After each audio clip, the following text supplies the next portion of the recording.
Hello friends, તમને આ video પસંદ આવે તો મારી ચેનલને સબસ્ક્રાઈબ કરવાનું ભૂલતા નહીં અને મારી YouTube channel healthy and tasty recipe with ગીતામાં આપનું હાર્દિક સ્વાગત છે.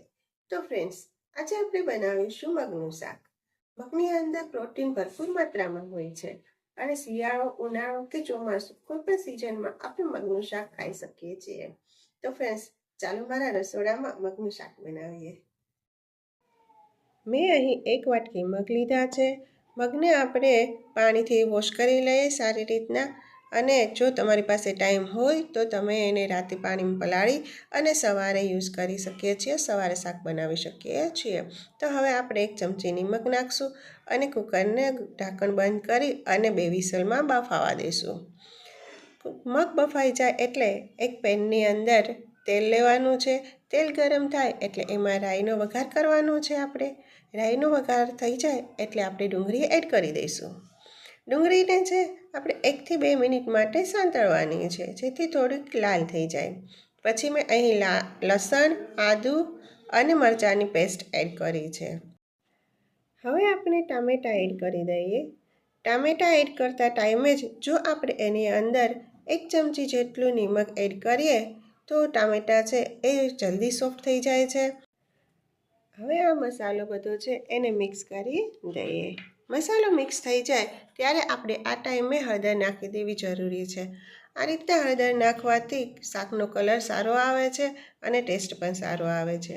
અહીં મેં 1 ચમચી જીરું પાવડર, 1 ચમચી ધાણા પાવડર અને 1.5 ચમચી જેટલું મેં લાલ મરચું એડ કર્યું છે. એ ચપટી મેં ગરમ મસાલો લીધો છે કે જેથી સારો ટેસ્ટ આવે છે શાકનો.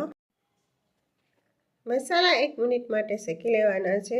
પછી આપણે એની અંદર બાફેલા મગ છે એ બધા એડ કરી દેવાના છે. મગને આપણે ઘણી રીતે ખાઈ શકીએ છીએ. રાતે પલાળીને પણ ખાઈ શકીએ છીએ, સવારે સ્પ્રાઉટના રૂપમાં, ખીચડી, સૂપ, દાળ, ભાત એમાં આપણે એનો યુઝ કરી અને ખાઈ શકીએ છીએ. તો ઘણી વખત મગનું સલાડ પણ બનાવવામાં આવે છે. તો આપણા મગ મિક્સ થઈ ગયા છે. હવે આપણે એની અંદર છાશ નાખશું. છાશ નાખવાથી મગનો ટેસ્ટ છે એકદમ મસ્ત ખાટો મીઠો આવે છે. હવે આપણે એની અંદર 1 કપ જેટલું પાણી એડ કરી ઢાંકણ બંધ કરી અને 1-2 મિનિટ માટે થઈ અને શાક બનવા દઈશું. તો તૈયાર છે મગનું શાક અને બાજરીનો રોટલો. તો હવે બાજરીનો રોટલો બનાવવા માટે આપણે પાણીની અંદર થોડુંક નિમક નાખી અને બાજરીનો લોટ એડ કરીએ. હવે બાજરીના લોટને છે સારી રીતે બાંધી લેવાનો છે.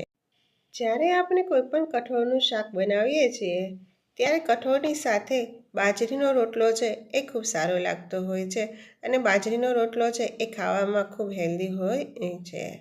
તો હવે આપણે બાજરીનો રોટલો બનાવી લઈએ સારી રીતના. અને મેં તવી છે એ ગરમ કરવા માટે મૂકી દીધી છે. બાજરીનો રોટલો બની જાય એટલે એને આપણે સારી રીતના તવી ઉપર શેકી લેવાનો છે. તો બાજરીનો રોટલો શેકાઈ જાય એટલે આપણે મગના શાકની સાથે એને પીરસી દઈએ.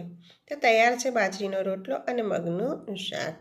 મગનું શાક અને બાજરીનો રોટલો ખાવામાં ખૂબ જ પૌષ્ટિક હોય છે. આપણે તેને ડુંગળી કે અથાણા સાથે પીરસી શકીએ છીએ. તો તૈયાર છે બાજરીનો રોટલો અને મગનું શાક. Thank you.